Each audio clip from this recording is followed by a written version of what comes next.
ఓం శ్రీ గురుభ్యో నమః. సచ్చిదానందరూపాయ విశ్వోత్పత్యాదిహేతవే తాపత్రయ వినాశాయ శ్రీకృష్ణాయ వయం నమః. ఓం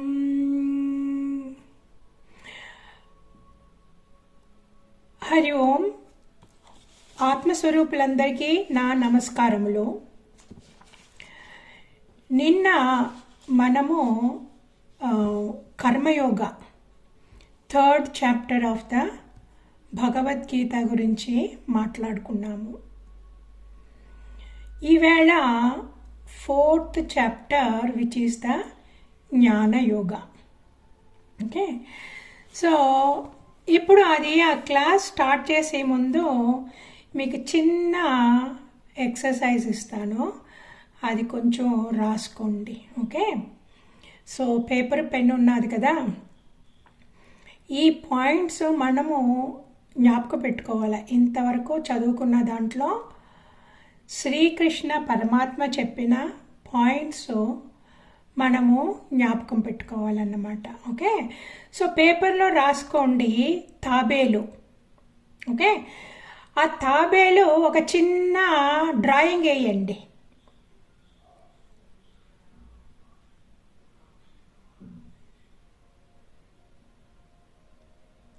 సో తాబేలు డ్రాయింగ్ వేసి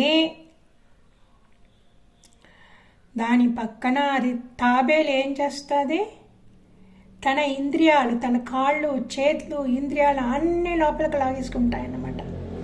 సో శ్రీకృష్ణ పరమాత్మ ఏం చెప్పారు మనకి, తాబేలులాగా మనము ఇంద్రియాలన్నీ లోపలికి లాక్కోవాలంట.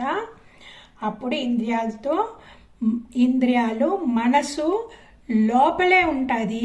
అర్జున, నువ్వు అలాగా ఉండాలి అని శ్రీకృష్ణ పరమాత్మ చెప్పారు.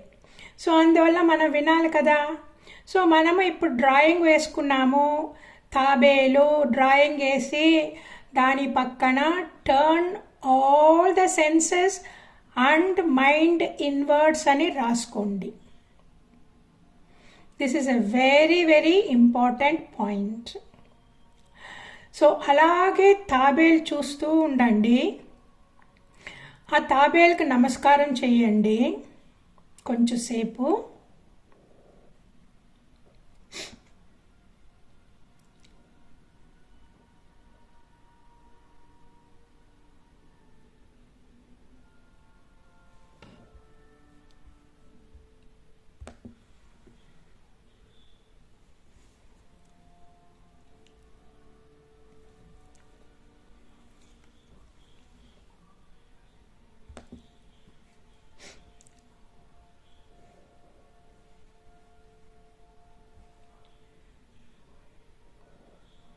Okay, so that is the first point. Second point, నీళ్ళలో పడవ విషయం చెప్పారు ఆయన. ఏమన్నారు, మన కోరికలు ఎలాగంటే ఇప్పుడు పడవ నీళ్ళలో వెళుతుంది చూడు, అలా అప్పుడు సుడిగాలి వచ్చిందంటే ఏమవుతుంది పడవ? ఆ పడవ వెళ్ళవలసిన దిక్కులో వెళ్ళదు, అది గాలి ప్రకారము ఏటేపో వెళ్ళిపోతుందంట. చెప్పారు కదా ఆయన. గాలిలో పడవ ఎలాగ వెళ్ళిపోతుందో అలాగ కోరికలు మనల్ని గమ్యాన్నించి వేరే వైపు తీసుకెళ్ళిపోతాయంట. So life is that precarious. సడన్గా గాలి వచ్చేస్తారు కదా, మనకు తెలుసు కదా, మనకి ఏమైందని తెలియదు, వెంటనే ప్రాబ్లమ్స్ వచ్చేస్తాయి. ఎందుకు వచ్చినాయని తెలియదు అన్నమాట. అప్పుడు తలకిందులు అయిపోతాము. సో అందువల్ల మనం చాలా కేర్ఫుల్గా ఉండాలన్నమాట. సో అందుకే మీరు అక్కడ నీళ్ళ డ్రాయింగ్ వేయండి, దాని మీద పడవ వేయండి. సో నీళ్ళు డ్రాయింగ్ వేసి దాని మీద పడవేసి దాని పక్కన రాసుకోండి. కోరికలు సుడిగాలిలాగా ఆ పడవని ఎలాగ టాపుల్ చేస్తుందో మన ధ్యేయాన్ని కూడా అలాగా main దారిలోంచి తప్పించేస్తుందంట.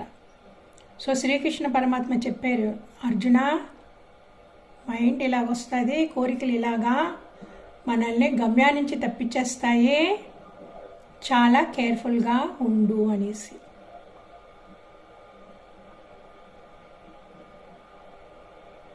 So you please meditate on that for a couple of minutes.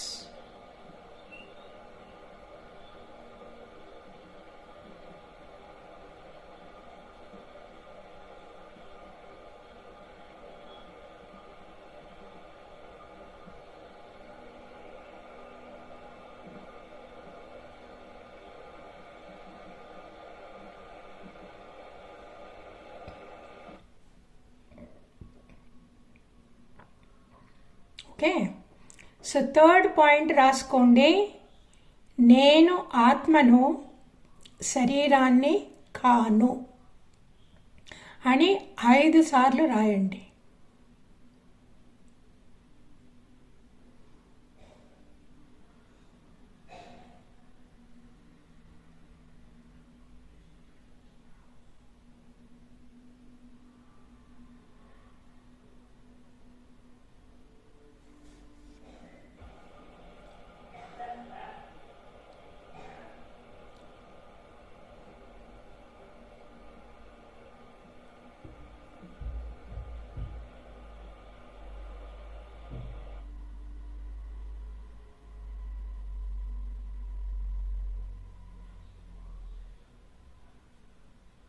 Okay, fourth point karma yoga. Karma yoga అంటే ఈశ్వరార్పణ బుద్ధి, ఈశ్వర ప్రసాద బుద్ధి, ఆ తర్వాత మనసు ఎల్లప్పుడూ పరమాత్మలో లీనమై ఉండాలన్నమాట. దాన్నే జ్ఞాననిష్ట అంటారు. సో ప్లీజ్ రాసుకోండి. సో మనకు తెలిస్తే కూడా, ఇవన్నీ తెలిసినవే కూడా మర్చిపోతామన్నమాట. మన వ్యవహారంలో ఉన్నప్పుడు మనం మర్చిపోతాము. సో అందువల్ల ఈ కొన్ని పాయింట్స్ మటుకు నేను చెప్తాను, ఆ పేపర్లో రాసుకొని, ఆ పుస్తకంలో రాసుకొని మీరు అప్పుడప్పుడు చూస్తూ ఉండాలా. ఓ నేను ఇది చేస్తున్నానా చెక్ లిస్ట్ లాగా అన్నమాట. సో మనం అందరం we are all on the path of god realization. So అందువల్ల మనం అప్పుడప్పుడు చెక్ చేసుకోవాలా. మనకి ఎన్నో రెస్పాన్సిబిలిటీస్ ఉన్నాయి ఫ్యామిలీలో. దాంతో కూడా మనమందరూ సీనియర్ సిటిజన్స్. మన శరీరం కూడా ఎంతో కష్టపడుతుంది అప్పుడప్పుడుని. సో అందువల్ల మర్చిపోతామన్నమాట. సో మర్చిపోకుండా ఉండడానికే ఇవన్నీ మనం రాసుకోవాలన్నమాట. సో కర్మయోగం అంటే ఏంటి? ఈశ్వరార్పణ బుద్ధి, ఈశ్వర ప్రసాద బుద్ధి అండ్ మనస్సు ఎప్పుడూ పరమాత్మలో లీనమై ఉండాలన్నమాట. అది కర్మయోగం అంటే. ఓకే, సో ఇంకొక పాయింట్ మనం రాసుకోవాలా, ఎందుకంటే this point is not very pleasant point. మనకి ఇష్టం ఉండదు, కానీ Bhagavan all pervasive consciousness through this body of Sri Krishna మన మంచి కోసమే చెప్పారు. భగవంతుడు మనకి నెత్తి మీద ఒక 2 ముట్టుకాయలు ఎడితే కూడా మనల్ని మంచిదోవలో చేయడానికే అన్నమాట తీసుకురావడం. అది శరణాగతి అంటే అది అన్నమాట. మనకి ఏమన్నా అయ్యింది అంటే, తప్పు అయిపోతే కూడా, పెద్ద ప్రాబ్లం వచ్చేస్తే కూడా, శరణాగతి అయిన డివోటీస్ ఎలాగుంటారంటే, ఏదైనా సరే నా మంచికే కృష్ణ నువ్వు చేసేవు, నా కల్మషాలనంతానే పోగొట్టేసి నా మనసు పవిత్రం చేసి నీ దగ్గర తీసుకెళ్ళడానికే నాకు ఇన్ని కష్టాలు ఇచ్చేవు అని అనుకోవాలంట. ఓకే, సో ఇక్కడ ఈ పాయింట్ చెప్పారు శ్రీకృష్ణుడు. మెల్లగా రాసుకోండి. ఓకే, ఎవరు నేను చేసిన బోధలను నమ్మకంతో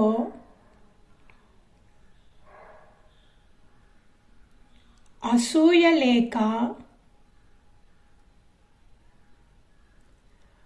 అనుష్ఠించుదురో వాళ్లను కర్మలు బంధింపవు. ఓకే, సో ఇది 3rd చాప్టర్లో వచ్చిందనమాట, 31st శ్లోకం. ఎవరు నేను చేసిన బోధలను నమ్మకముతో అసూయ లేక అనుష్ఠించుదురో వాళ్లను కర్మలు బంధింపవు. అంటే వి విల్ బి ఫ్రీ, మనకి మోక్షం దొరుకుతుంది అనేసి అన్నమాట. ఆ 32 శ్లోకంలో చెప్పారు, ఏమన్నారు? ఎవరు నా బోధలను నిందించుదురో, రాసుకోండి,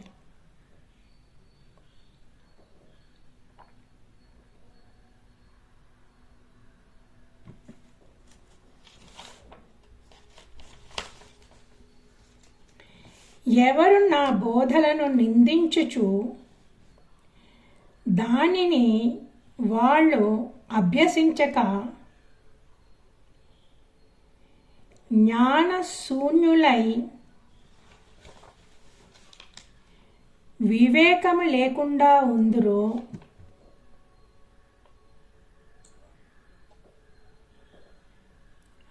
వాళ్ళు తప్పక నశించెదరు. ఓకే, సో 32వ శ్లోకం చూడండి. ఎవరు నా బోధలను నిందించుచు దానిని అభ్యసించక జ్ఞానశూన్యులై వివేకము లేక ఉందురో వారు తప్పక నశించెదరు. సో ఇది 3వ చాప్టర్లో వచ్చిందన్నమాట. ఓకే, కర్మయోగ చాప్టర్లో. సో ఇలాంటి సెంటెన్సెసే కొంచెం మార్చి 2nd చాప్టర్ సాంఖ్యయోగంలో కూడా చెప్పారు. ఇలాంటివి 4వ అధ్యాయం జ్ఞానయోగంలో కూడా చెప్తారు. ఎందుకు ఆయన అస్తమానం చెప్తూ ఉన్నారు అంటే ఆయనకి తెలుసు మన మైండ్ అటేపు ఇటేపు వెళ్ళిపోతుంది. We take life very easy and then ఏమవుతుంది, మన జీవితం వ్యర్థమైపోయి మళ్ళా అదే జనన మరణ చక్రంలో పడి మనం కొట్టుకుంటాము. వీళ్ళు ఇలా కొట్టుకోకూడదు, కొంచెం స్ట్రాంగ్గా అనిపిస్తే కూడా నేను చెప్పాలి అని చెప్పారన్నమాట శ్రీకృష్ణ పరమాత్మ. ఓకే, ఇప్పుడు 4వ అధ్యాయము, దాని పేరు జ్ఞానయోగం. ఓకే, ఇప్పుడు 2nd అధ్యాయం అయ్యాక అర్జునుడు అడిగాడు కదా, కృష్ణ నాకు కన్ఫ్యూజ్ చేస్తున్నావు, నువ్వేమో జ్ఞానయోగమే మంచిది అన్నావు, బట్ జ్ఞానయోగం మంచిది అనేసి నన్ను ఎందుకు కర్మ చేయమంటావు అన్నప్పుడు ఆయన ఫుల్గా నిన్నటి క్లాస్లో మనం మాట్లాడుకున్నాము కర్మయోగం ఎలాగ చెయ్యాలా అని. ఓకే, ఇప్పుడు 2nd part of the doubt ఉంది కదా ఆయనకి జ్ఞానయోగం గురించి. సో అందువల్ల జ్ఞానయోగం గురించి ఇప్పుడు మళ్ళీ శ్రీకృష్ణుడు చెప్తున్నారన్నమాట, డీటెయిల్గా చెప్తున్నారు. ఏం చెప్తున్నారంటే, అర్జున నేను ఈ యోగాన్ని అంటే జ్ఞానయోగాన్ని సృష్టి బిగినింగ్లో వైవస్వత మను అంటే సూర్య భగవాన్. సో నేను సూర్య భగవాన్కి బోధించి తిని, ఆ సూర్య భగవాన్ మనువుకు బోధించారు. ఆ మనువు ఇక్ష్వాకుకు బోధించారు. ఓకే, సో దీని ఫలం ఏమంటే మోక్షము, నాశనము లేని స్థితికి మనుష్యుణ్ణి తీసుకువెళ్తుంది. సో ఈ యోగం నేను వాళ్ళకి బోధించాను. ఇది పరంపరగా ఉపదేశించబడింది, కానీ ఎవరు రాజర్షులు నేర్చుకున్నారన్నమాట. కానీ చాలా సంవత్సరాలు అయిపోతే ఆ ఇంటెన్సిటీ ఉండదు చూడండి. సో అందువల్ల ఈ యోగము నశించింది. ఇది పరమ రహస్యమైనది, మోస్ట్ సీక్రెట్. రాజవిద్య, రాజగుహ్యం అని ఒక చాప్టర్ ఉన్నది కదా. సో ఇది అలాగా, ఇది దైవ రహస్యం అన్నమాట. సో ఈ దైవ రహస్యము భగవానుడు సూర్యునికి బోధించారు. ఆ తర్వాత అందరికీ పరంపరగా వచ్చింది. కానీ మీకు తెలుసు కదా, మనం ఎవరన్నా ఒక మాట చెప్పామంటే అది 10 మందిని దాటుకొని వెళ్ళేటప్పటికి శుభ్రంగా చేంజ్ అయిపోతుంది ఆ మీనింగ్. సో అలాగా ఇదే ఆయన చెప్తున్నారన్నమాట. ఇది చాలా కాలం అయింది, అందువల్ల నశించిపోయింది. ఆ పురాతన యోగమే నీకు నేను చెప్తాను, ఎందుకంటే నువ్వు నా భక్తుడవు అండ్ నా స్నేహితుడవు కూడా అన్నమాట. సో ఇది పరమ రహస్యం అనగానే అర్జునుడు అడిగాడన్నమాట, కృష్ణ నీ జన్మ ఇప్పుడే కదా అయ్యింది, నాకన్నీ కొంచెం పెద్దవాడివి, నందగోకులంలో కదా నువ్వు జన్మించింది, అందరూ అనుకుంది నందగోకులం అనమాట. సో నువ్వు నాకంటే కొంచెం సంవత్సరాలు ముందే కదా పుట్టేవు, నందగోకులంలో కూడా నువ్వు జన్మించేవు. అదేంటి సూర్యుడేమో ఎప్పుడూ కల్పాలకు ముందు ఉన్నది, నేను సూర్యుడికి నేర్పించాను అంటావు, అంత పాతది, అది ఎలాగ నువ్వు సూర్యుడికి నేర్పించి ఉంటావు, అది ఎలాగ సాధ్యము, నాకు అర్థం అవటం లేదు, కొంచెం వివరించు అన్నాడన్నమాట. సో అప్పుడు భగవాన్ అంటున్నారు, ఏమన్నారు శ్రీకృష్ణ, భగవాన్ ఏమంటున్నారు, Bhagavan through the body of Sri Krishna. Okay, ఇప్పుడు మనము శ్రీకృష్ణ పరమాత్మ శరీరానికంటేనే మించి వెళ్ళాలన్నమాట. అందుకే భగవాన్ ఉవాచ అనేది అందుకే అన్నమాట. మనము శ్రీకృష్ణ పరమాత్మ శరీరాంట్లో ఆ శక్తి, నిర్గుణ నిరాకార నిర్వికల్ప బ్రహ్మన్, దట్ పరమాత్మ శక్తి ఈ శరీరంలోంచి మాట్లాడుతుందన్నమాట. అందుకే భగవాన్ ఉవాచ అంటారు. సో ఇప్పుడు ఆ భగవాన్ ఏమన్నారంటే, నీకు నాకు ఇది వరకు అనేక జన్మలో సంబంధం ఉంది, అది నాకు తెలుసు, కానీ నీకు తెలియదు, నువ్వు మర్చిపోయావు, నీకు అంతర్జ్ఞానము లేదు అని చెప్పి ఆయన గురించి చెప్పుకుంటున్నారు. అదేలాగా ఆయన సూర్య భగవానికి అప్పుడెప్పుడో సూర్య భగవానికి ఉపదేశించారు. ఆయన చెప్తున్నారు, చూడు నేను జన్మరహితుడను, నిత్యుడను, సమస్త ప్రాణులకు ఈశ్వరుడును, నేనే ఆ ప్రకృతిని ధరించి ఈ రూపంలో అవతరించినాను, కానీ నేను ప్రకృతికి లోబడి ఉండను. Okay, so he is the creator of the ప్రకృతి.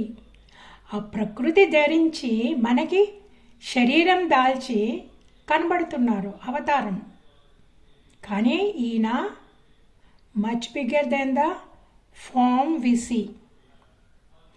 ఎందుకు వచ్చాను, మంచి వాళ్ళని ఎప్పుడు వస్తాను అంటే, ఎప్పుడెప్పుడు ధర్మం తగ్గిపోయి అధర్మం పెరిగిపోతుందో అప్పుడు నేను శరీరం దాల్చి అవతరించుతాను. ఎందుకు, మంచి వాళ్ళని రక్షించడానికి, దుష్టుల్ని నాశనం చేయడానికి, ధర్మాన్ని స్థాపించడానికి ప్రతి యుగంలో నేను పుడతానన్నమాట. ఎందుకు పుడుతున్నారు ఆయన, ఎందుకు పుడుతున్నారంటే నా అవతారంలో అందరూ చూడాలా, నా అవతారంలో నా కర్మలో నా గుణాలు అన్నీ వాళ్ళకి తెలియాలా. తెలిసి వాళ్ళు ఈ శరీరధారులు ఎప్పుడూ నా అవతారాల గురించి మాట్లాడుకుంటూ, నా కర్మల గురించి మాట్లాడుకుంటూ, నా గుణాల గురించి మాట్లాడుకుంటూ ఉంటారో వాళ్ళు శరీరం విడిచిన వెంటనే తిరిగి జన్మించరు. వాళ్ళందరూ నా దగ్గరికి వచ్చేస్తారు. సో అందువల్ల అర్జున, నువ్వు అనన్య భక్తితో ఫలాపేక్ష లేకుండా కర్మ చేసి నాలో ఐక్యంగా అన్నారన్నమాట. ఇంకొక మాట ఏమన్నారంటే, వట్టి మంచోళ్ళకు మట్టుకం కాదు. ఆయన ఏమంటే, ఇంతకు మునుపు ఎంతో రాగద్వేషాలుండి, భయం ఉండి, క్రోధం ఉండి, అందరూ ఎన్నెన్నో చెడ్డ పనులు చేస్తారు కదా, వాళ్ళు కూడా నాకు శరణాగతి అంది నా జ్ఞానాన్ని తెలుసుకున్నారంటే నా స్వరూపమును పొంది నా దగ్గరికే వచ్చేస్తారు. So that is the advantage. భగవంతుడి అవతారాలు, కర్మలు, ఆయన గుణాలు మనం వింటూ ఉంటే ఎంత పాపిష్టోళ్ళనైనా సరే వాళ్ళ హృదయం పవిత్రమైపోయి నాకు శరణాగతి అంది, ఆఖరిని నా రూపం దాల్చి సారూప్యముక్తి దాన్ని అంటారు, దాన్ని అదే నా దగ్గరికి వచ్చేస్తారన్నమాట. సో ఎవరెవరు నన్ను ఆశ్రయించుతారో వాళ్ళకి ఇష్టం వచ్చినట్టు వాళ్ళు నన్ను ఆశ్రయించవచ్చు. ఏదైనా భోగాలు కావాలని అడిగితే అడగనియండి, నేను ఇస్తాను. లేకపోతే నాకు దాసుడిగా సేవ చేస్తాను అంటే ఇష్టమా, ఓకే రా, వచ్చి దాసుడిగా సేవ చెయ్యి.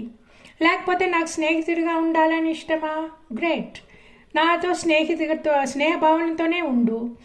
లేదా నీకు వాత్సల్య భావం ఉంది, right, so be my parent. అది కాదు, నాకు నీతో కంపానియన్షిప్ కావాలా, అదైతే కూడా సరే.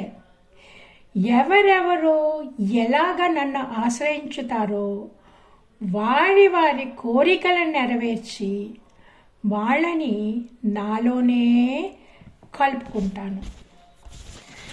సో ఈ ప్రపంచంలో అందరూ ఏదో ఒక పని చేయాల, ప్రతి వాళ్ళు ఏదో ఒక యజ్ఞం చేయాలన్నమాట. ఈ యజ్ఞాన్ని సృష్టించింది నేనే, సృష్టికర్తను నేనే.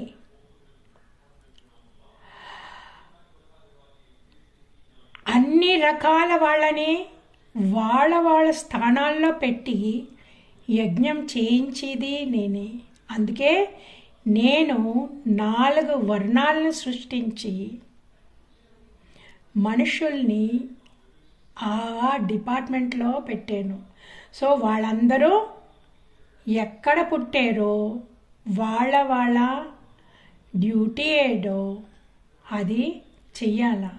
ఈ 4 వర్ణాలు నేనే సృష్టించాను, కానీ నేను అకర్తను, నేను అవికారుడను, నేనేమీ పనిచేయటం లేదు. అవన్నీ మాయ ద్వారాగా జరుగుతున్నాయి. ఇన్ని కర్మలు అవుతున్నాయి కదా, నన్ను అంటవు, ఎందుకంటే నాకు కర్మ ఫలాసక్తి లేదు. ఈ ప్రకారము నన్ను తెలుసుకున్నవాడు, కర్మ చేసి నాకు అర్పించినవాడు, వాడు కర్మబంధుడు అవడు. సో ఇది పూర్వీకులకు తెలిసి వాళ్ళందరూ కర్మలు చేశారు. సో అర్జున, నువ్వు నీ డ్యూటీ చెయ్యి, నిన్ను ఏ స్థానంలో పెట్టానో ఆ స్థానంలోంచి నీ కర్మ చెయ్యి అన్నారు. సో అర్జునుడిని ఏ స్థానంలో పెట్టారు, ఆయన్ని క్షత్రియ వంశంలో పెట్టారు. సో క్షత్రియ వంశంలో పుట్టిన మూలాన్న ఆయన డ్యూటీ ఏమి అంటే రక్షించడం, ప్రజాపాలన చెయ్యడం, అందరి దగ్గర దయతో ఉండడము, బలంగా ఉండడము, ఆ యుద్ధానికి యుద్ధం సమయంలో స్ట్రాంగ్గా ఉండాలంటే దానికి కావలసిన ఎక్సర్సైజెస్ అన్నీ చేయాలన్నమాట. సో అది ఆయన కర్తవ్యం. ఇప్పుడు ఒకటి చెప్తాను చూడు. 2 రకాల కర్మలు ఉన్నాయి. ఒకటి శాస్త్రోక కర్మ, ఇంకొకటి నిషిద్ధ కర్మ. ఓకే, ఇన్ సింపుల్ వర్డ్స్ శాస్త్రోక కర్మ అంటే శాస్త్రం చెప్పినట్లు చేయడం. ఓకే, అది ఎలాంటి చెప్తుంది? ఎప్పుడూ భగవంతుడికి కృతజ్ఞతాపూర్వకంగా ఉండాలని అలాంటి కర్మలు చేస్తుంది. Right, that is number 1. భగవంతుడికి మనం నైవేద్యం పెట్టడం, యజ్ఞాలు చేయడం, దేవతల యజ్ఞాలు చేయడం, అవన్నీనేమో శాస్త్రోక కర్మలు. ఓకే, అది ఏమిటి అని మనము 3rd చాప్టర్లో మనం మాట్లాడుకున్నాము. ఆ తర్వాత ఇంకొకటి ఏంటి, ఏం పని చేసినా సరే అందరికీ మంచి జరగాలన్నమాట. మంచి జరిగి కర్మలు చేస్తే అది శాస్త్రోక కర్మము. ఇంకొకటి నిషిద్ధ కర్మము. ఆ నిషిద్ధ కర్మం ఏంటి? ఆ కర్మ చేసేమంటే వేరే జీవులంతా కష్టపడతారు, ఆ కర్మ చేసిన వాడిని కూడా భగవంతుడి నుంచి దూరం చేసేస్తుంది. అది నిషిద్ధ కర్మ అని అన్నమాట. సో ఎవరు ఇట్లాంటి ఇది చేస్తారో వాళ్ళ మనసు ప్యూరిఫై అయ్యి వాళ్ళు యోగిలాగా అవుతారన్నమాట. అంటే మైండ్ స్టెబిలిటీ అయిపోతుంది అన్నమాట. మైండ్ స్టేబుల్గా అవుతుంది. ఎందుకో వాళ్ళు సెల్ఫ్లెస్, నాకు ఇది కావాలా అని చెయ్యరు. ఆ తర్వాత ఏదైనా ఫలం వచ్చిందంటే కూడా వాళ్ళు త్యాగం చేస్తారు. So that tyagam is extremely important. అది మనం పెట్టుకున్నాము అంటే, ఆ ఫలం మనం పెట్టుకున్నాము అంటే I'm not a karmayogi. If I don't do karmayoga, my life is out, my janma is out. So కర్మ ఫల త్యాగం ఈజ్ ఎక్స్ట్రీమ్లీ ఇంపార్టెంట్. సో వాళ్ళు కర్మ ఫలాన్ని వదిలి ఎప్పుడు నిత్య తృప్తుడై నా మీదే ఆధారపడి ఉంటారన్నమాట. వాళ్ళకి కావలసింది శరీర పోషణకి ఎంత కావాలో అంతే. ఆ మిగిలిన కర్మలన్నీ వదిలేస్తారు. ఏంటి, వాళ్ళకి దేహాత్మ బుద్ధి ఉండదు, మమకారం ఉండదు, మనసు ఎప్పుడూ భగవంతునిలో సమత్వమై ఉంటుంది. వాళ్ళకి తెలుసు ఈ ప్రపంచం ఫుల్గా ఉండేది బ్రహ్మన్, దీనికి మూల కారణం బ్రహ్మ, పరబ్రహ్మ, పరమాత్మ. ఈ కనిపించి ప్రపంచమంతా పరమాత్మ స్వరూపాలు. కనిపించని పరమాత్మ, కనిపించే పరమాత్మ రెండు పరమాత్మే కదా. సో ఈ జగత్ ఈజ్ నథింగ్ బట్ భగవాన్. అందుకే కదా ఈ శ్లోకం బ్రహ్మార్పణం బ్రహ్మ హవిహి బ్రహ్మాగ్నౌ బ్రహ్మణాహుతం. అది ఏంటది? బ్రహ్మమే. ఇప్పుడు హోమం చేస్తున్నాం అనుకోండి, ఆ హోమకుండ ఏంటి? అది బ్రహ్మమే. హోమంలో వేసి ద్రవ్యాలు అది బ్రహ్మమే. హోమం చేసి ఆయన అది బ్రహ్మమే. ఆ హోమకర్త అదే, హవన క్రియ అదే బ్రహ్మన్. ఎవరు కర్మ చేస్తారో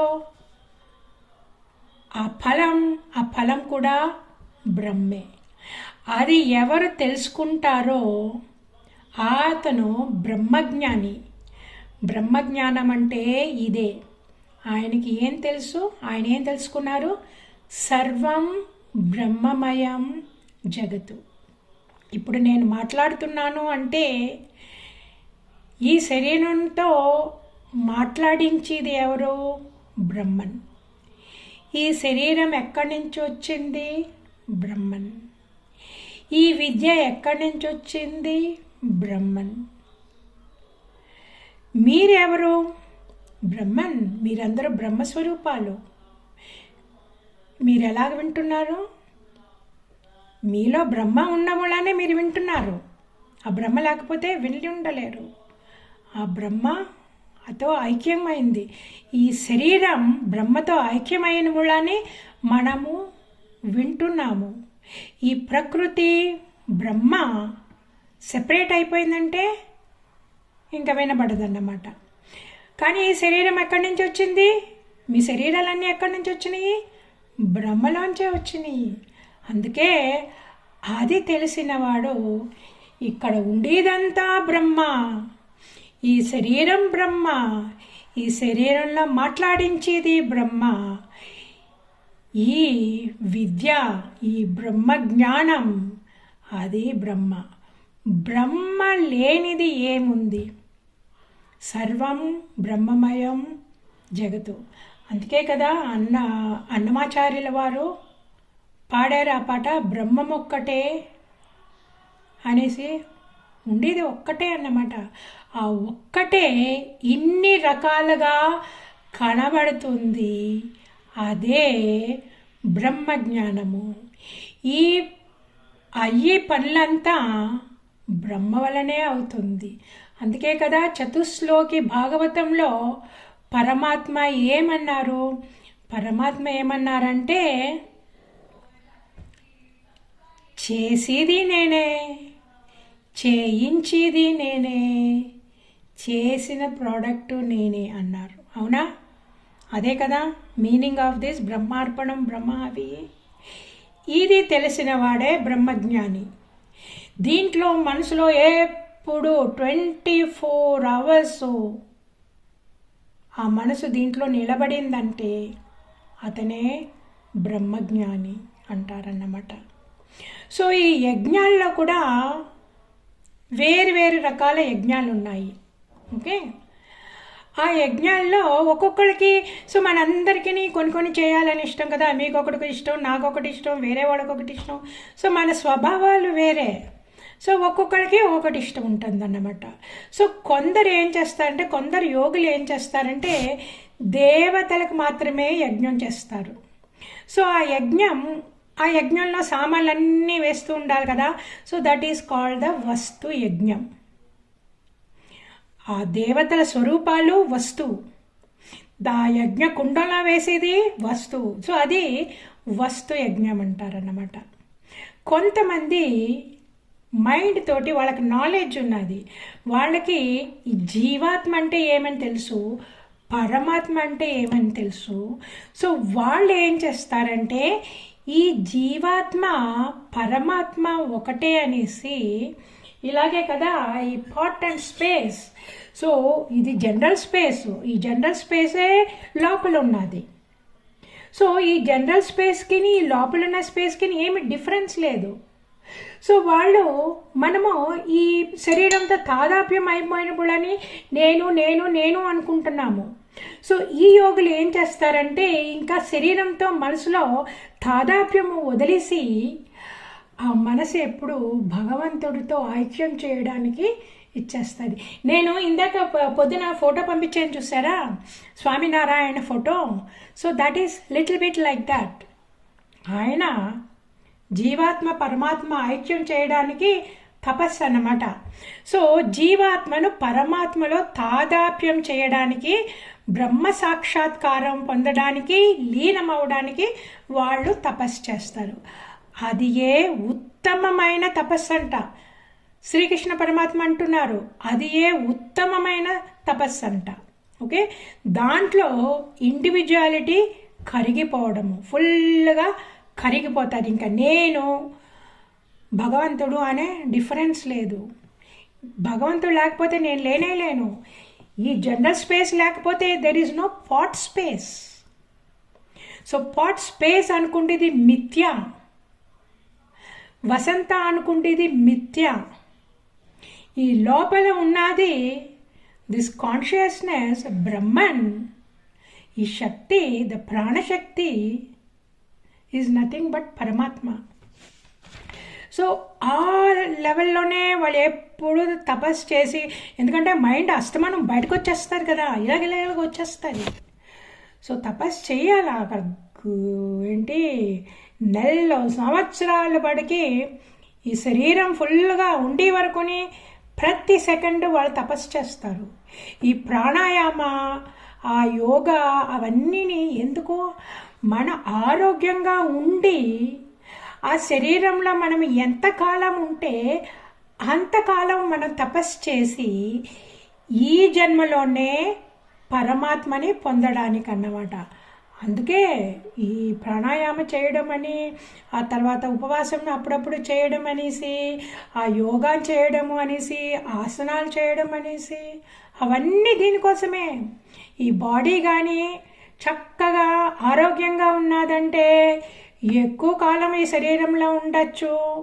ఆ తర్వాత మనము భగవంతుని మీద మనం తపస్సు చేయొచ్చు అనేసి. ఇప్పుడు ఈ శరీరం పడిపోయిందంటే మనకి మళ్ళా ఈ శరీరం దొరకడానికి 10,000 years పడుతుంది. అది ఇఫ్ యూ ఆర్ లక్కీ అంట. ఎవరు, ఒక మహాత్ముడు చెప్పారు. Okay, is an enlightened master. So ఆ 10 సంవత్సరాలకి ఈ జీవుడు ఈ ఇంట్లో ఈ శరీరం ఆ శరీరం కుక్క, నక్క, ఏనుగు, పిల్లి, చిరుతపులి, చీమ, పాము ఇలాగే అన్నమాట కష్టపడాల. సో అందువల్ల ఉన్న శరీరాన్ని చక్కగా పెట్టుకొని ఎవ్రీ సింగిల్ సెకండ్ మనము ఈ జ్ఞాననిష్టలో ఉన్నామంటే అంత్యకాలంలో మన మనసు అదే లెవెల్లో ఉంటుంది. ఈ ప్రాణం పోయిన వెంటనే భగవంతుడితో లీనమైపోతాము. అది సెకండ్. సో ఇదే బెస్ట్ యజ్ఞం అంట శ్రీకృష్ణ పరమాత్మ చెప్తున్నారు. ఓకే, కొంతమంది యోగులు ఏం చేస్తారంటే టార్టాయిస్ లాగా, తాబేల్లాగా ఈ ఇంద్రియాలన్నీ మనసుని లోపల పెట్టి వాళ్ళు ఇంకా బయటికి రానియకుండా లాక్ చేస్తారు. సో కొంతమంది యోగులు అది చేస్తారు. ఇంకొంతమంది యోగులు ఏం చేస్తారంటే ఈ ఇంద్రియాలన్నీ పవిత్రమైన విషయాలు వినడానికి, చూడడానికి, చెయ్యడానికి ఉపయోగిస్తారు. అదే శ్రవణం, మననం, నిధిధ్యాసనం, పూజనం, కీర్తనం. అది భక్తి యోగంలోకి వెళ్తుందన్నమాట. భగవంతుడి గురించి వినడం, భగవంతుడికి సేవ చేయడము, టెంపుల్లో సేవ చేయడము, ఆ టెంపుల్లో ఏమేమి కావాలో అవన్నీ చేయడము, అవన్నీ వినడము, ఇంటికి వచ్చి అదే ఆలోచనలో ఉండడము అది మననం అంటారు. ఇంకా దాంట్లో పరమాత్మతో తాదాత్మ్యం అయిపోవడం. ఆ రాముడో, కృష్ణుడో, దేవియో ఎవరో అది చూస్తాం కదా, వింటాం కదా, ఆ పరమాత్ముడిని మన లోపలే చూడి తాదాత్మ్యం పొందడం. అదే కదా కపిల భగవానుడు దేవహూతికి చెప్పారు, ఎలాగా మెడిటేట్ చేయాలా భగవానుడు మీలా అనేసి, కాలు నుంచి తల వరకు, తల నుంచి కాలు వరకు చేసి ఇంకా దాంట్లోనే ఉండు అని. అది అన్నమాట. ఓకే, కొంతమంది మనస్సు స్ట్రైట్గా మనసుకు వెళ్ళిపోతారు, వాళ్ళ ఆత్మపై ధారణ చేస్తూ ఉంటారు. అది that happens when you turn the mind inwards అన్నమాట. కొంతమంది ద్రవ్య యజ్ఞం చేస్తారు. సో వాట్ ఈస్ దట్ ద్రవ్య యజ్ఞం? దానం చేయడం. ఓకే, ఏది కావాలంటే అది దానం చేయొచ్చు అన్నమాట. కానీ మన దానం చేసేటప్పుడు మనం చూడాల పాత్రులా అపాత్రులా అనేసి. ఓకే, పాత్రులు అంటే ఎవరంటే మనము ఏదైనా డబ్బు కానీ సామాన్లు కానీ ఇచ్చేయమంటే అది వాళ్ళు ఉపయోగించుకొని వాళ్ళ మనసు భగవంతుడి పైన తిప్పుకోవడానికి చేస్తారన్నమాట. సో అందుకే అతి పవిత్రమైన దానము అంటే సాధువులకి అండ్ కొంతమంది హైలీ ఎలివేటెడ్ పురోహితులు ఉంటారు చూసారా, వాళ్ళకి దానం చేయడం అత్యుత్తమైన దానము. భగవాన్ ఎన్నోసార్లు చెప్పారు భాగవతంలో, I eat through the mouth of my pure devotees. Pure devotees అంటే ఎవరు? అన్నీ వదిలేసి పరమాత్మ నాకు నువ్వే కావాలి, నా రాగద్వేషాల నుంచి కష్టపడుతున్నాను, నాకు హెల్ప్ చేయి, నాకు నువ్వే కావాలి అని ఎంతోమంది బ్రహ్మచర్య వ్రతం, ఈ బ్రహ్మచారులు సాధువులు ఉన్నారు కదా, వాళ్ళు కూడా రాగద్వేషాలతో ఎంతో కష్టపడుతుంటారు. ఓకే, బట్ దట్ ఈస్ మనం క్రిటిసైజ్ చేయకూడదు. So they are all growing, they are in fact they are better than us. So వాళ్ళందరూ పరమాత్మని కోసం ఉన్నారు. సో వాళ్ళకి మనము ఏదన్నా హెల్ప్ చేసామంటే, నాట్ హెల్ప్, సేవ, మన హెల్ప్ అనకూడదు. సాధువులకి ఏమైనా ఇచ్చేయమంటే మనము హెల్ప్ అనకూడదు, అది సేవ అనాలన్నమాట. ఆ సేవ కూడా మనకి ఆ ఆపర్చునిటీ దొరకడం చాలా కష్టమండి. ఎంతమందికి సాధువులు దొరుకుతారు, ఎంతమందికి సాధువులకు భోజనం పెట్టడం కానీ, వస్త్రం ఇవ్వడం కానీ, దక్షిణ ఇవ్వడం కానీ అవుతుంది? అవ్వదు. అది ఎంతో పుణ్యం చేసుకుంటేనే మనకి సాధువులతో సత్సంగ దొరుకుతుంది. సో మనం వదలకూడదు అన్నమాట. ప్రతి ఊర్లో ఉన్నారు ఇప్పుడు సాధువులు. ఓకే, మన ఈ స్వామి చిన్మయానంద గారే ఫస్ట్ ఇది స్టార్ట్ చేసింది. ఈ నాలెడ్జ్ అందరికీ వెళ్ళాలనేసి ఎంతోమందిని ఆయన ట్రైన్ చేసి సన్యాసం ఇచ్చి అన్ని ఊళ్ళకి పంపుతున్నారన్నమాట. ఇది చెప్పు చెప్పు చెప్పు అందరికీ, అందరూ కడతేరాలా, అందరూ ఈ జనన మరణ సైకిల్లోనే చిక్కుకోకూడదు. బ్రహ్మజ్ఞానం ఇంత ఉన్నది, మన ఋషులు ఇంత ఇచ్చారు, అది అందరికీ పంచాలనే కదా అంతమంది సాధువులు ఉన్నారు. సో మనకి ఎవరన్నా సాధువు దొరికారు అంటే మనం భగవంతుడికి కృతజ్ఞత చెప్పుకొని మనం సేవ చేయాలన్నమాట. Okay, so that's why it's very important. పాత్రులకి ఇవ్వాలా. ఓకే, అపాత్రులు అంటే మనం ఇస్తూ ఉంటాము, డబ్బు ఇస్తూ ఉంటాము, తీసుకుంటూ ఉంటారు, వాళ్ళ పాటికి వాళ్ళు దేహాత్మ బుద్ధిలోనే ఉంటారు, పిల్లల్ని కంటూ ఉంటారు, వాళ్ళతో వీళ్ళతో గలాట పెట్టుకుంటూ ఉంటారు, వాళ్ళ పాటికి వాళ్ళ సామాన్లు కొనుక్కుంటారు, భగవంతుడి మీద బుద్ధి వెళ్ళదు. సో వాళ్ళు అపాత్రులు అన్నమాట. So we have to be careful. And the other పాత్రలు ఆర్ ఆర్ఫనేజెస్ ఉన్నాయి. సో ఆర్ఫనేజెస్ కూడా మీరు చూడండి, అస్తమానం ఆ బిస్కెట్లు, చాక్లెట్లు, లేకపోతేనేమో ఈ మంచి స్వీట్లు ఉంటాయి చూసారా, హల్వాలు, అదేంటి కాజు కట్లీ, జిలేబీలు ఏమైనా ఉంటాయి కదా, అవి ఇవ్వకండి. యూ గివ్ దెమ్ ఫ్రూట్స్, ఒక బెల్లం, ఒక కొబ్బరికాయ మీరు ఇచ్చేసారంటే వాళ్ళు ఫ్రూట్ సాలడ్ చేసుకుంటారు. అది యాక్చువల్గా చెప్పాలంటే అండి, మనం కొట్లో కొంటాం కదా 1 కేజీయో 2 కేజీయో స్వీట్లు, దానికంటే it works out cheaper. Children enjoy that and then it's nutritious and it is clean. ఇప్పుడు కొట్లో అంటానేమో నెయ్యి అనుకుంటున్నారు కదా, దట్ ఈస్ నాట్ నెయ్యి, ఇది కల్తీ నెయ్యి. ఈ కల్తీ నెయ్యిలో ఎంతెంతో యానిమల్ ఫ్యాట్ అంతానేమో వేసేస్తున్నారన్నమాట. అందువల్ల నేను ఎప్పుడూ ఇలాగ ఫ్రూట్స్ అవి పంపించేస్తాను, లేకపోతే ఒక 2 కిలోలు శనగలు పంపిస్తాను, లేకపోతే ఈ గ్రౌండ్ నట్స్ పంపిస్తాను, లేకపోతే అప్పుడప్పుడునేమో ఏదైనా ఒక మంచి ఈ కర్రపెండలం అవన్నీ దొరుకుతాయి చూసి, నాట్ కర్రపెండలం, అదేదో స్వీట్గా ఉంటుంది, స్వీట్ పొటాటో అనేసి లాంగ్, ఆ పేరు రావట్లేదు మనకి. సో అలాంటివి పంపించేయమంటే పిల్లలకి it is nutritious, it is healthy, it is safe. తర్వాత వాళ్ళకి చెడ్డ అలవాట్లు అవ్వదు. ఒకసారి జిలేబీ తిన్నామంటే మళ్ళీ నెక్స్ట్ టైం జిలేబీ తినాలా అని ఉంటుంది అన్నమాట. సో అందువల్ల ఇలాంటి అలవాట్లు చేయకూడదు. Their habits should be simple, minimal, at the same time it should be economical for us also. మనకి ఎకనామికల్గా ఉన్నదంటే మనం ఎక్కువ ఇస్తూ ఉండొచ్చు అప్పుడప్పుడుని. సో దట్ ఈస్ కాల్డ్ ఏమో పాత్రులకి సరైన దానం ఇవ్వడం. ఇంకొకటి, కొంతమంది ఏమో తపస్సు చేస్తారన్నమాట, కొంతమంది అష్టాంగ యోగం చేస్తారు, కొంతమంది స్వాధ్యాయ యజ్ఞం. So this is a beautiful స్వాధ్యాయ యజ్ఞం. స్వాధ్యాయ యజ్ఞం ఏంటి, వాళ్ళు చదువుకుంటారు, ఎక్కడ గురువుల దగ్గర వినేసి వచ్చి చదువుకొని రాసుకొని ధ్యానంలో ఉంటారు. ఓకే, దాంతో పాటుగా స్వాధ్యాయం. ఓకే, నేను నాలో ఎంత పరివర్తన వస్తుంది, నాకు కోపాలు తగ్గినాయా, రాగద్వేషాలు తగ్గినాయా, నేను నాది అనుకోవడం తగ్గిందా, నా మనసు ఎప్పుడు పరమాత్మలోనే ఉంటుందా, వాట్ పర్సంటేజ్ ఇప్పుడు ఉన్నది when compare to last month, ఇలా కంపేర్ చేసుకొని మనం ఇంప్రూవ్ అవుతామా అని చూసుకోవడం అంటారు. So that is swadhyayam. In addition to reading the scriptures, checking our selves, that is called the swadhyaya yagnam. కొంతమంది ప్రాణాయామం చేస్తారన్నమాట. ప్రాణాయామం చేసి they still the mind. So ఆ మైండ్ స్టాప్ అయిపోయిందంటే ఇంకా ఉన్నది ఏమిటి? ఆత్మ.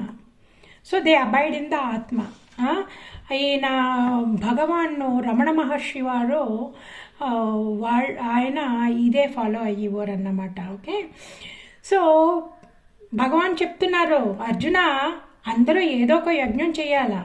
సో ఏదో ఒక యజ్ఞం చేసి స్థిరంగా చేసినవాడు వాళ్ళ మనసు పవిత్రమయ్యి పరమాత్మని పొందుతాడు.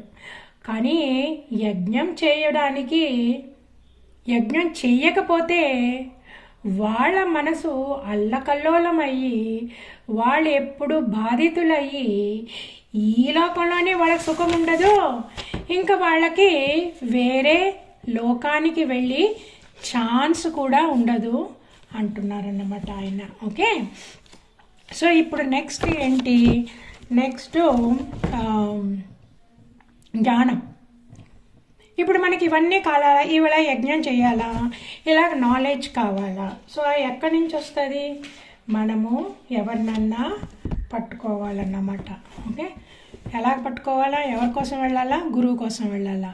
సో ఆయన అన్నారు, సో ఈ వస్తు యజ్ఞముల కంటే జ్ఞాన యజ్ఞమే బెస్ట్. అర్థమైంది కదా? వస్తువుల యజ్ఞం కంటే జ్ఞాన యజ్ఞమే బెస్ట్. ఎందుకంటే మన మనసు ఎప్పుడు భగవంతుడి గురించి ఆలోచించడం, వినడం ఉన్నది అంటే ఈ మనసే కదా మనతో కూడా వచ్చేది. శరీరం మనతో రాదు. నువ్వు ఎన్ని యజ్ఞాలు చేస్తే కూడా అది పుణ్యం అవుతుంది. ఆ పుణ్యము నువ్వు చనిపోయాక నీకు స్వర్గలోకం అవుతుంది. ఆ స్వర్గలోకం ఏమంటే ఒకరోజేమో మనల్ని కింద పడేస్తారు. ఆ స్వర్గంలో మనకి ఇది అయిపోగానే అకౌంట్ అయిపోగానే కింద పడేస్తారనమాట. ఎక్కడికి? భూలోకంలోకి. మళ్ళా రెడ్ వచ్చి మొదలెట్టినట్టు మళ్ళా అన్నీ మొదలెట్టాలన్నమాట. సో అందువల్ల నువ్వు గురువు దగ్గరికి వెళ్ళు. గురువు దగ్గరికి వెళ్ళి, గురువు ఎలాగుండాలా? బ్రహ్మనిష్ట అండ్ శ్రోత్రియ బ్రహ్మనిష్ట అంటే ఏంటి? ఆయన ఎప్పుడు బ్రహ్మనిష్టలో ఉండాలా, ఆయన వేదాలు చదువుకొని ఉండాలా, ఆ వేదాలు చెప్పి సామర్థ్యం కూడా ఉండాలన్నమాట. వాళ్ళే శ్రోత్రియ బ్రహ్మనిష్ట. ఆయన దగ్గరికి వెళ్ళు, సాష్టాంగ ప్రమాణం చెయ్యి, ప్రశ్నించు, ఆయనకి సేవ చెయ్యి. ఈ సేవ చేయడం మూలాన మనసు ప్యూరిఫై అవుతుంది. ఆయన నీకు అప్పుడు జ్ఞానబోధ చేస్తారు.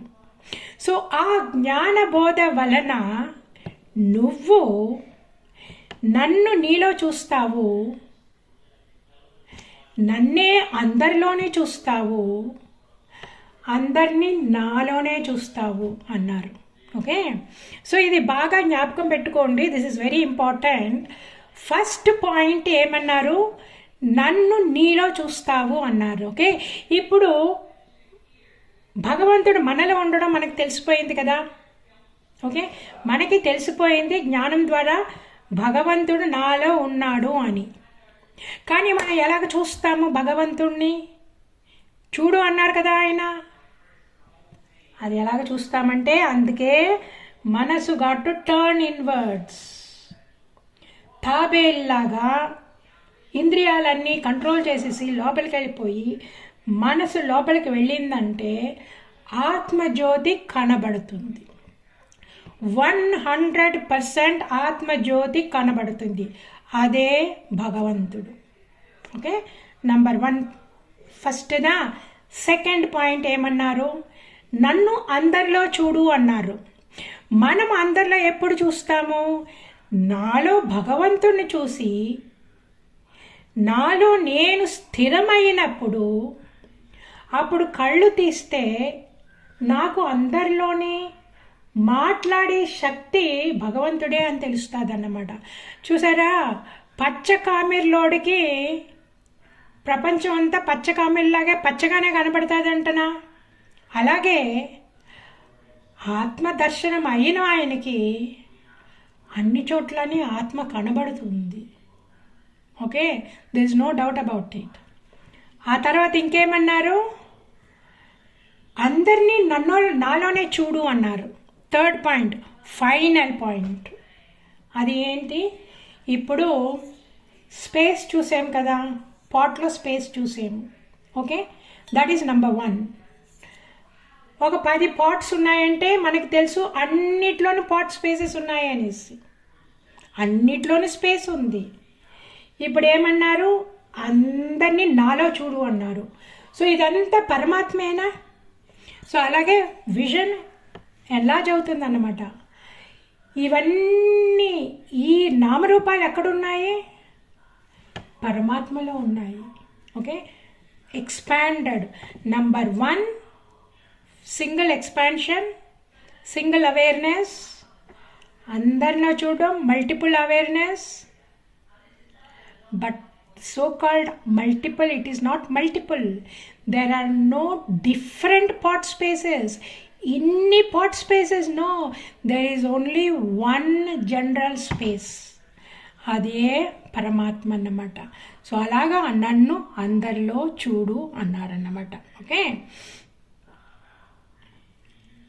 అనేసి ఆయనకి ఎంత కరుణామయ హృదయం అంటే ఆయన ఏమన్నారంటే, ఎంత మహాపాపి అయినా సరే కర్మయోగం చేసి జ్ఞానానికి వచ్చాడంటే ఆయన పాపాలన్నీ పటాపంచలైపోతాయి. ఎలా పటాపంచలైపోయాయంటే, ఒక పెద్ద గడ్డిమోపు ఉన్నది చూసుకోండి, పెద్ద గడ్డిమోపు. ఆ పెద్ద గడ్డిమోపుని భస్మం చేయాలంటే ఒక చిన్న అగ్గిపుల్ల చాలు కదా. ఆ అగ్గిపుల్ల ఎంత, ఆ అగ్గిపుల్ల సైజ్ ఎంత, ఆ గడ్డి మోపు సైజ్ ఎంత, ఆ గడ్డి మోపును ఫుల్గా భస్మం చేసేస్తారు కదా. That is the power of జ్ఞానం. సో అందువల్ల చెప్తున్నారు, ఎంత పాపం చేసిన వాళ్ళైతే కూడా పర్వాలేదు, వాళ్ళు కర్మయోగం చేసి జ్ఞానానికి వచ్చారంటే వాళ్ళ పాపమంతా పటాపంచలైపోయి నాలో చేరుకుంటారో వాళ్ళకి ఇంకా మళ్ళా జన్మ అనేది, మళ్ళా జన్మ ఎత్తాలా అనేది ఉండనే ఉండదంట. ఓకే, ఇప్పుడు మనము ఎన్నో పాపాలు చేసాము. ఓకే, మన పూర్వం చేసిన పాపాలు పుణ్యాల మూలాన మనకి ఈ మనుష్య శరీరం దొరికింది. సో ఈ మనుష్య శరీరంలో మనము ఇంత లెవెల్కి భగవంతుడి గురించి మాట్లాడుకుంటున్నాము, భగవంతుని చేరుకోవాలని ఆ ముముక్షువులు అయ్యాము, జిజ్ఞాసులం అయ్యాము అంటే మనకి చాలా చాలా పుణ్యం ఉన్నది. అందువల్లే మనకి ఈ శరీరం దొరికింది. కానీ దీంట్లో కొంచెం పాపం కూడా ఉన్నది. అందుకే మనకి అప్పుడప్పుడు ఆ రోగాలే ఈ రోగాలే వచ్చి తీసుకోవాల్సిన వస్తుంది. మనకి ఫ్యామిలీ ప్రాబ్లమ్స్ అవన్నీ వస్తాయన్నమాట. లేకపోతే ఎవరెవరితోనో తిట్టించుకోవడం అవన్నీ జరుగుతుంది. అవన్నీ ఏంటి, మన పాపాలు ఇవన్నీ ఇలాగా ఖర్చు అవుతున్నాయన్నమాట.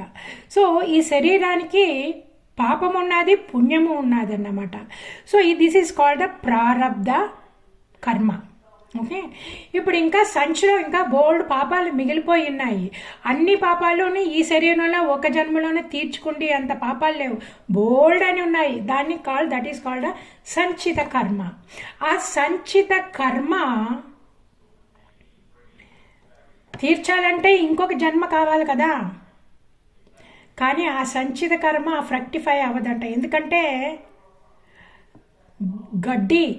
గడ్డి ఎలా భస్మం అయిపోతాయో ఈ జ్ఞాన అగ్ని మన సంచిలో ఉన్న కర్మలన్నీ కూడా బర్న్ చేసేస్తుంది. సో అందువల్ల we don't have to think about ఆ కర్మలు. ఓకే, సో సంచిత కర్మ అయిపోయింది. ఇప్పుడు ఆగామి కర్మ. ఈ శరీరంలో మనము తెలుసో తెలియకో ఎన్నో పాపాలు చేసామన్నమాట. సో అవి కూడా అక్యుములేట్ అయి ఉన్నాయి. దీన్ని ఈ అక్యుములేట్ అయిన కర్మలు మనం వచ్చే జన్మలో తీర్చుకోవాలి. So that is called the agami karma. అది నెక్స్ట్ జన్మలో తీర్చుకోవడానికి వెయిట్ చేస్తున్నాయి అన్నమాట. ఓకే, కానీ ఏమవుతుంది ఆగామి కర్మ? అది కూడా భస్మం అయిపోతుంది. ఈ కర్మ భస్మం అయిపోయింది, గడ్డి ఫుల్గా కాలిపోయింది, మనం అక్యుములేట్ చేసిన నెక్స్ట్ బండ్ల ఆఫ్ అగ్ని అది కూడా కాలిపోయింది. ఇప్పుడు మిగిలింది ఒకటి అన్నమాట ఈ శరీరం. సో ఈ శరీరంలో ప్రారబ్ధ కర్మ ఖాళీ వరకు మనము ఈ శరీరంలో ఏమేమి కష్టపడాలో అవి మనము కష్టపడి తీరుతాము. ఓకే, మహాత్ములు ఎంతోమంది కష్టపడ్డారు. సో అందువల్ల మనం అవన్నీ పట్టించుకోకూడదు అన్నమాట. భగవంతుని తల్ల పెట్టుకొని మనసులో పెట్టుకొని, పరమాత్మ నేను ఎంత పుణ్యం చేసుకున్నాను, నీ కృప ఎంత ఉన్నది, నాకు ఈ జ్ఞానం ఇచ్చేవు, ఈ జన్మకి ఇది చాలు అని.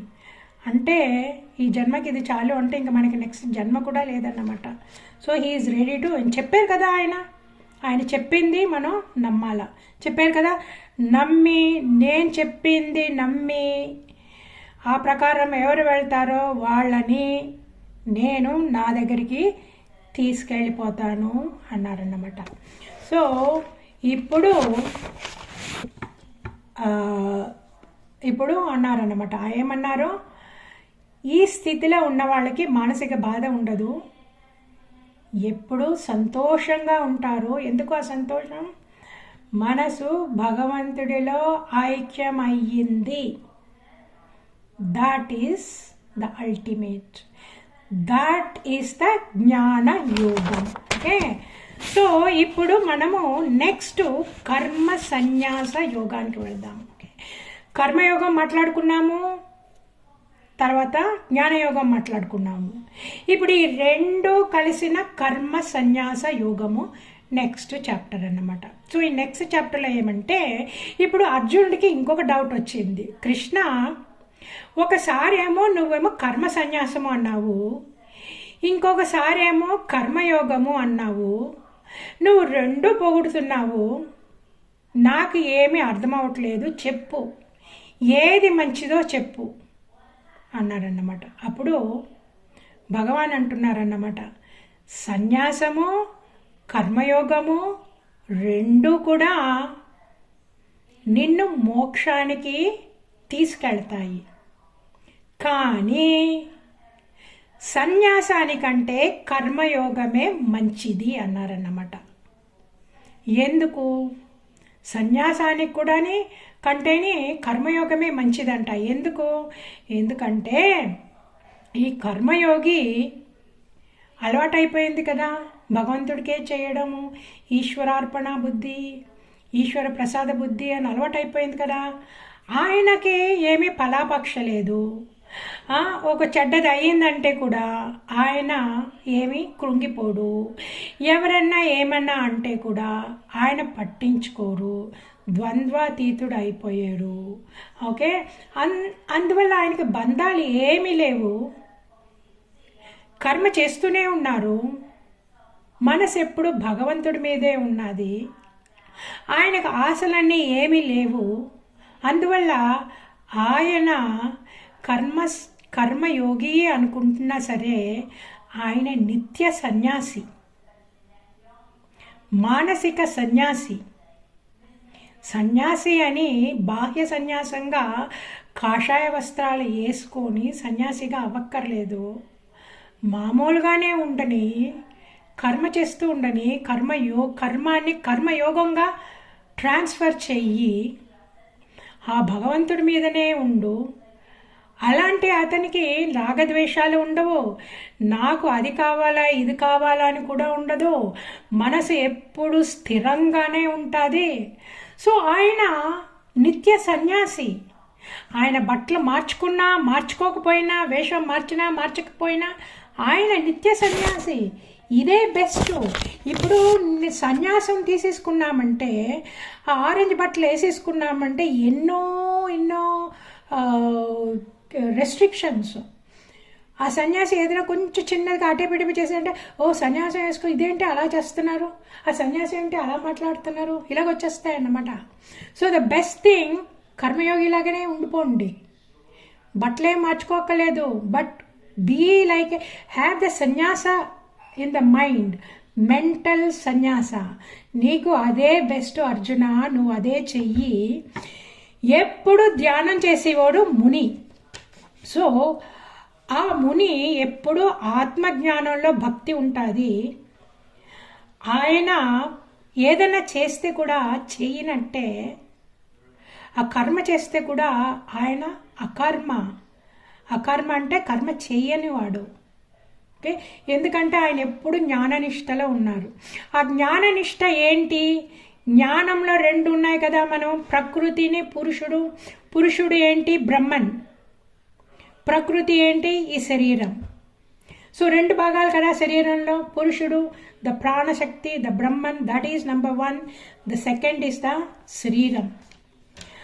ఆయన ఏదన్నా చేస్తే కూడా చెయ్యనట్టే, ఎందుకంటే ఆయన మనసు ఎప్పుడు భగవాన్లో ఉన్నదన్నమాట. ఓకే, అకర్త. సో ఒకసారి శ్రీకృష్ణ పరమాత్మ ఎక్కడో ఏదో ఒక రివర్ ఒడ్డున కూర్చున్నారంట. ఆ టైపు ఒడ్డున గోపి శ్రీకృష్ణుడికేమో మధ్యాహ్నం భోజనం తీసుకొచ్చిందంట. తీసుకొస్తే ఆ టైపు నుంచి ఆ రివర్ క్రాస్ చేసుకొని రావాలి కదా, అక్కడ పడవ నడిపేవాడు లేడు అనమాట. పడవ లేదు, పడవ నడిపేవాడు లేడు. అప్పుడు అక్కడి నుంచి అరిచిందంట, కృష్ణ నీకు భోజనం తెచ్చాను, బట్ ఇక్కడ పడవ ఎవరు లేరు కదా, ఎలా రాను అంటే ఆయన అన్నారంట, సారీ కాదు అప్పుడేమో బోట్ వాడు ఉన్నాడు. ఓకే, బోట్ వాడు ఉండి క్రాస్ చేయించాడు. ఆ తర్వాత బోట్ వాడు వెళ్ళిపోయాడు, ఈవిడేమో భోజనం పెట్టేసి మాట్లాడుకొని ఇది లేకపోతే బోట్ వెళ్ళిపోయాడు అన్నమాట. అప్పుడు కృష్ణుని అడిగిందంట, అయ్యో కృష్ణ బోట్ వెళ్ళిపోయాడు, నేను ఇంటికి వెళ్ళడం అంటే, అయితే నువ్వు ఈ పని చెయ్యి, నువ్వేమో నది దగ్గరికి వెళ్ళి కృష్ణుడు భోజనం చెయ్యలేదు అంటే నువ్వు నాకు ఓపెన్ అయ్యి దారి ఇయ్యి అన్నదంట. వెంటనే ఆ యమున రెండుగా డివైడ్ అయ్యి దారి ఇచ్చిందంట. సో దారిచ్చి ఈ గోపి వెళ్ళిపోయింది. గోపి వెళ్ళిపోయి అక్కడికి వెళ్ళి అడిగిందంట, కృష్ణ నువ్వు ఇప్పుడే కదా నేను తెచ్చిందంతా ఈ కుండలంతా ఖాళీ చేసేసావు, అదేంటిది నువ్వు భోజనం చేయలేదన్నావు, నేను అది చెప్తే కూడానేమో యమునాదేవి అప్పుడే నీ మాటలు నమ్మేసి దారిచ్చింది, అదేంటి అంటే కృష్ణుడు అన్నారంట, భోజనం చేసింది శరీరం, కానీ నేను శరీరాన్ని కాదు, నేను అకర్త, నేను నిత్య బ్రహ్మచారి అన్నారంట. ఓకే, కృష్ణుడు బ్రహ్మచార్య? కృష్ణుడు is not a brahmachari, but he said I'm a నిత్య బ్రహ్మచారి. నేను భోజనం చేయలేదు, it because he is abiding in his true nature which is the పరమాత్మ తత్వం. ఈ కృష్ణావతారం ఫుల్గా కృష్ణుడు శరీరంతో ఎన్నెన్నో చేశారు, కానీ ఆయన నిజస్వరూపాన్ని ఎప్పుడూ మర్చిపోలేదు. మనము ఎప్పుడూ ఈ శరీరంతోనే తాదాత్మ్యం చెంది మన నిజస్వరూపము ఎన్నిసార్లు చదివినా ఎన్నిసార్లు విన్నా మనకి చాలా కష్టమవుతుంది. ఎందుకంటే చాలా స్ట్రాంగ్, వెరీ స్ట్రాంగ్ ఐడెంటిఫికేషన్. నేను, నాది, నా పిల్లలు, నా సంసారము, దాంతో కూడా ఈగో, అహంకారం అన్నమాట. ఎవరన్నా ఒక మాట అన్నారంటే అబ్బా ఇంకా ఎంత కోపం వచ్చేస్తుందో. ఇంట్లో కూర్చొని మనం ఎప్పుడు ఒక మీద అనకుండా కూడా ఉంటే మనం అనలేము అనుకోండి, కానీ ఇంట్లో కూర్చొని అది ఎలాగంటారు, అది ఎందుకన్నారు, ఎంత అహంకారము, నేనేం చేశానని అలాగా మైండ్ గురుగురుని వెళ్తూ ఉంటుంది అన్నమాట. So that is the problem with the identification. So ఈయన అంటున్నారు, నిజమైన సన్యాసం అంటే ఆత్మజ్ఞానంలో ఉండడము. ఎవరెవరు ఆత్మజ్ఞానంలో ఉంటారో, ఎవరి ఆత్మజ్ఞానానికి ఉండడానికి కుదురుతుంది? మనసు పవిత్రం చేసుకున్న వాళ్ళు, మైండ్ అదుపులో పెట్టుకున్న వాళ్ళు, ఎప్పుడూ ప్రజల కోసం, వేరే వాళ్ళ కోసం పనిచేస్తూ ఉండడం కర్మయోగి. వాళ్ళకేమీ అక్కర్లేదు. సో ఇవన్నీ చేస్తూ ఉంటే భగవంతుడికి చాలా ఇష్టమైపోయి, ఈ ఆత్మజ్ఞానము, ఆత్మనిష్ట రావాలంటే కూడా భగవంతుడి కృప ఉండాల. మనం ఎంత పనిచేసినా సరే, ఎంత కష్టపడి పనిచేసినా సరే, ఆ భగవంతుడి కృప లేకపోతే మనకి ఆత్మనిష్ట దొరకదు. ఓకే, సో అందుకే ఆ ప్రజల కోసం పనిచేయాలంట. మైండ్ ఎప్పుడూ అదుపులో పెట్టుకోవాలంట. మనసు ప్రత్యేను పవిత్రతతో ఉండాలంట. అప్పుడే మనకి ఆత్మనిష్ట కలుగుతుంది. ఓకే, సో ఇప్పుడు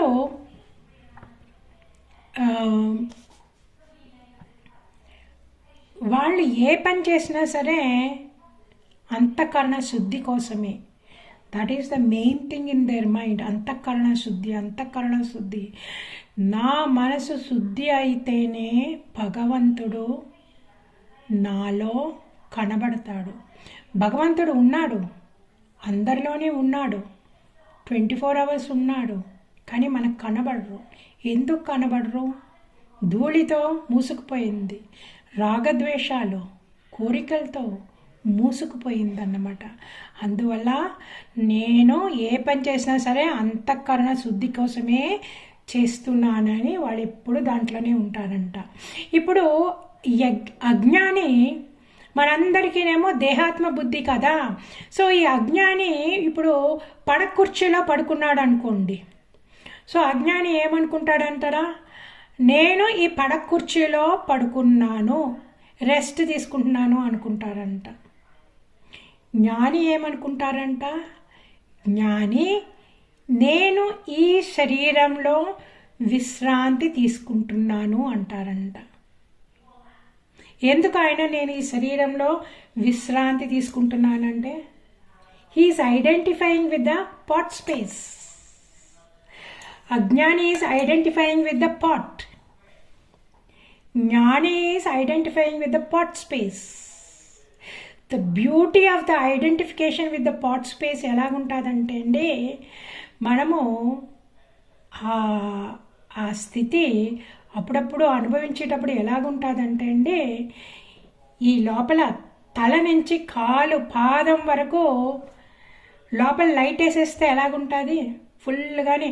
ఇప్పుడు బలూన్ ఉన్నా చూసారా, ఆ బలూన్లోని లోపల గాలి కొడితే బలూన్ ఇలా రౌండ్గా వస్తాయి ఫుల్గాని.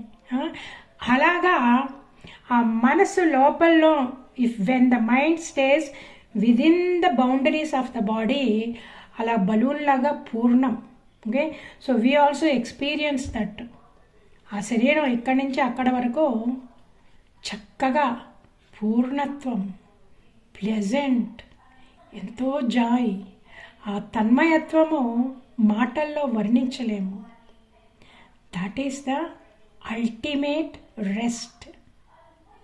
జ్ఞాని ఎప్పుడు అనుకుంటాడంట, నేను ఈ శరీరం లోపల విశ్రమించుతున్నాను.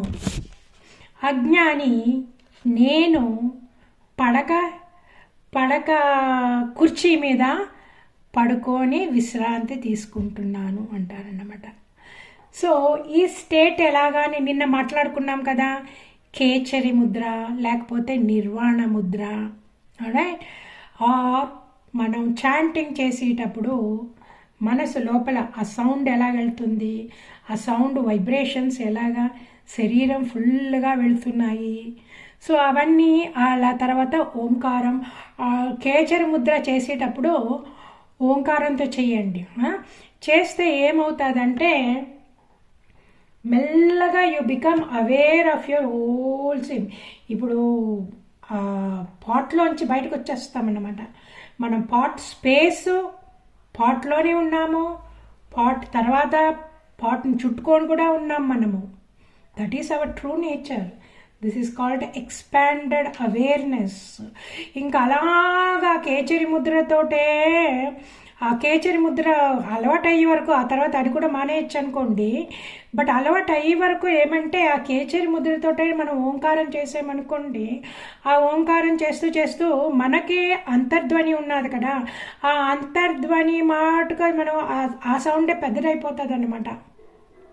ఆ ఫోకస్ వచ్చిందంటే ఆ మైండ్ ఎప్పుడు ఆ అంతర్ధ్వని మీదే ఫోకస్ అయ్యి ఇంకా ఎంత పెద్ద ఫోకస్ అవుతుంది అంటే ఆ ధ్వని ఒక్కడే వినపడుతూ ఉంటుంది. ఆ ధ్వని ఎక్కడుంది? అన్ని చోట్ల ఉంది, చుట్టుకొని ఉన్నది. అందుకే హిమాలయాస్లో ఎంతోమంది యోగులు, ఎంతోమంది దేవతలు అక్కడ తపస్సు చేశారు. ఆ ఎఫెక్ట్ ఇంకా కూడా ఉన్నదన్నమాట. ఆ ధ్వని ఇంకా కూడా ఉన్నది. ఆ sacred vibrations they are still in Himalayas. అందుకే నేను అంటాను అందరినీ, మీ జీవితంలో ఒక్కసారైనా సరే మీరు హిమాలయాస్కి వెళ్ళండి. అక్కడ 1 రోజు 2 రోజులు ఉండండి. ఎందుకంటే మా ఆశ్రమం ఈజ్ బై గంగా, హిమాలయాస్లోనే ఉన్నది. ఆ పక్కనే కావాలంటేనేమో ట్యాక్సీలు ఉన్నాయి లోపల తీసుకెళ్ళడానికి. మా ఆశ్రమంలో చక్కగా ఒక 2-3 రోజులు ఉండొచ్చు. మీరు అక్కడ ఇక్కడికి సైట్ సీయింగ్కి వెళ్ళకండి. ఊరికే తపస్సు చేసుకొని ఆ వైబ్రేషన్స్తో, ఆ ఋషుల వైబ్రేషన్స్తో మమైకం అయిపోవడానికే వెళ్ళండి. జన్మలో ఒక్కసారి it is worth going. Even if you are staying there for 2 days, that is worth it అన్నమాట. ఆ తర్వాత ఆరోగ్యం కూడా ఎంతో బాగుంటుంది.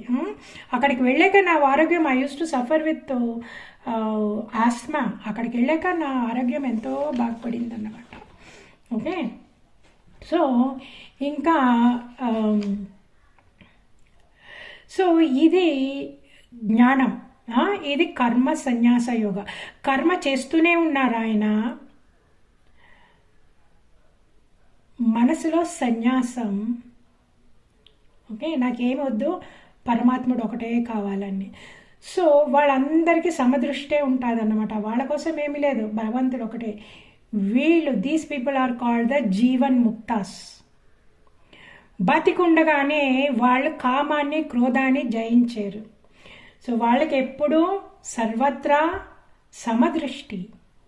అన్నీ చెడ్డది, బ్రాహ్మణుడు లేకపోతే గోవు, ఇదేమో కుక్క, ఇదేమో ఏనుగు, వీడేమో చండాలుడు, అలాంటి డిఫరెన్సే ఉండదు వాళ్ళకి. సర్వత్రా సమదృష్టి ఉంటుందన్నమాట. చెడు పైన మంచి అయినా ఈక్వానిమిటీ, సమత్వ బుద్ధితో ఉంటారన్నమాట. సర్వ ప్రాణిహితం, అందరికీ మంచి కోరుకుంటూ ఉంటారన్నమాట. చెడ్డ చేసిన వాళ్ళకు కూడా వాళ్ళు మంచి కోరుకుంటారు. ఎలా కోరుకుంటారో, భగవంతుడా వీడు చెడ్డ పని చేస్తున్నాడో వాడికి మనసులో నువ్వే ప్రవేశించి మంచి బుద్ధులు ఇచ్చి వాడిని ఈ ఆధ్యాత్మిక త్రోవలోకి తీసుకురా అని వాళ్ళు ప్రార్థిస్తారన్నమాట. సో సర్వ ప్రాణి హితం. వాళ్ళు కామక్రోధాలనే జయించేశారు. ఇంకా ఈ విషయాల్లో ఇంకా పట్టించుకోరన్నమాట. ఏమవుతున్నా సరే వాళ్ళకి తెలుసు ఈ మాయా ప్రపంచంలో ఇలాగే అవుతుంది. ఒకళ్ళనొకళ్ళు కొట్టుకుంటారు, తిట్టుకుంటారు, ఎలాగెలాగో ప్రవర్తిస్తారు. ఇది మాయా ప్రపంచం. ఈ మాయా ప్రపంచంలో I cannot see perfection, I can't make people perfect also అని వాళ్ళు ఈ విషయాలేమీ పట్టించుకోరు. ఎప్పుడు ఆత్మరతిలోనే ఉంటారన్నమాట. ఎప్పుడు ధ్యానంలోనే మునిగిపోయి శాశ్వత సుఖం అనుభవిస్తూ ఉంటారు. ఎవరు ఈ కర్మేంద్రియాలన్నిటినీ భగవంతుడి కోసం అర్పిస్తారో వాళ్ళు జ్ఞాననిష్టలోకి వెళ్ళి జీవన్ముక్తులు అయ్యే ఛాన్సు అందరికీ ఉన్నదన్నమాట. ఓకే, అందరికీ ప్రతి వాళ్ళకి ఉన్నది. అందుకే మా పూజ్య స్వామీజీ అంటారు, moksha is not something which happens after your death. Moksha is something which happens here and now. So you control your senses and the mind, and you have got the knowledge, so you can attain moksha